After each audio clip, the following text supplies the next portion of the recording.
I'm putting things away in my kitchen, and I'm thinking about how growing up, my church experience, I was so jealous of people who had a real dynamic, exciting story to tell,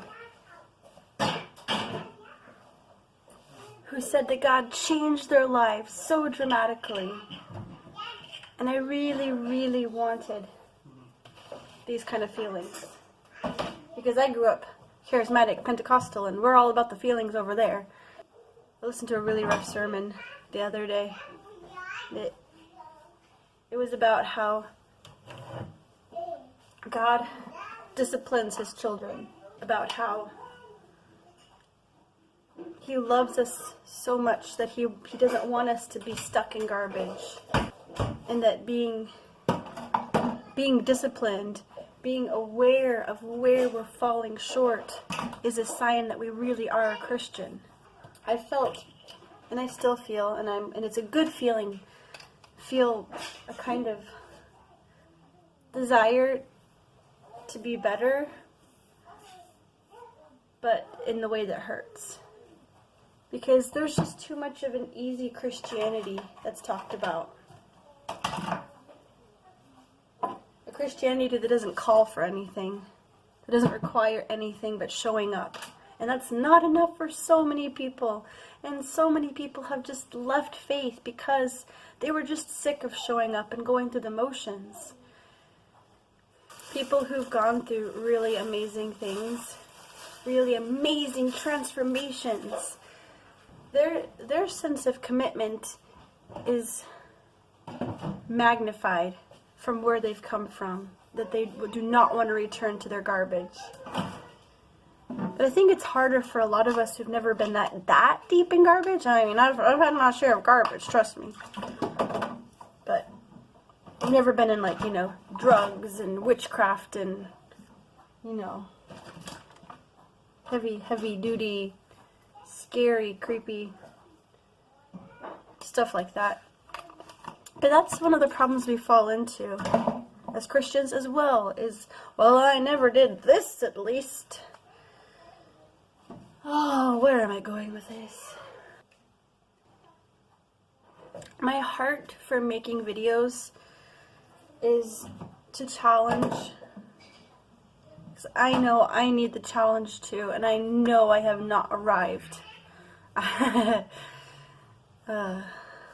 know it's easy to think if someone's making videos to challenge and encourage, may it feel like they're maybe acting like they're better or something. I know I'm not. I know. For a long time now, I've been feeling angry at people who assume. For a long time now, I've been feeling angry about Christians not acting the way they're supposed to be acting and speaking the way I don't feel they're supposed to be speaking. And now there's a part of me that is thinking, how do you reach someone? I mean, obviously prayer, but think about how difficult it is to reach someone who's so sure that they're a Christian, but they're not.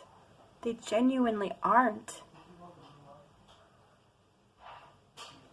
And I know that I don't deny myself every day and choose to accept Jesus and carry the cross in my life.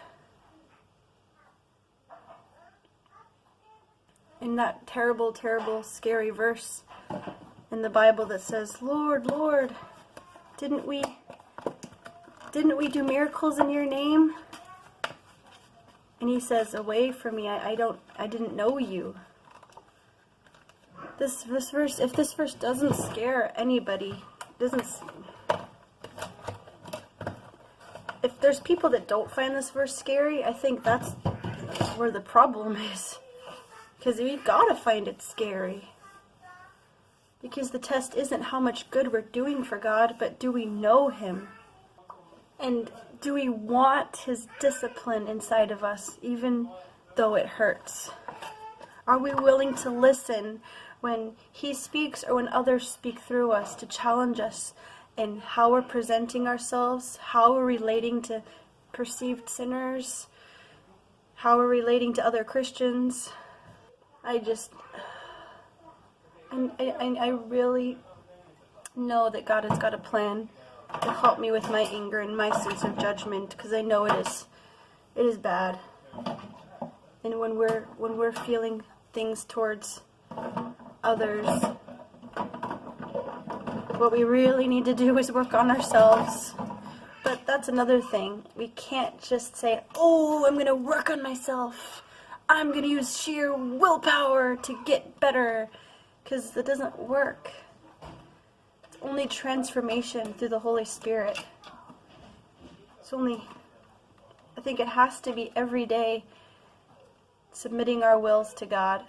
And in every prayer saying, "Not my will, but yours be done." Oh Lord, help me. Help us. Help us surrender our will and our ego.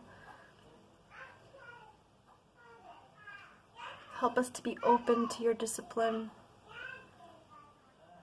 Help us to stop trying to do it on our own willpower, but to just be transformed inside.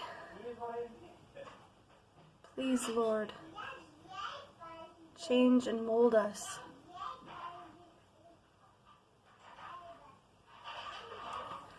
I give my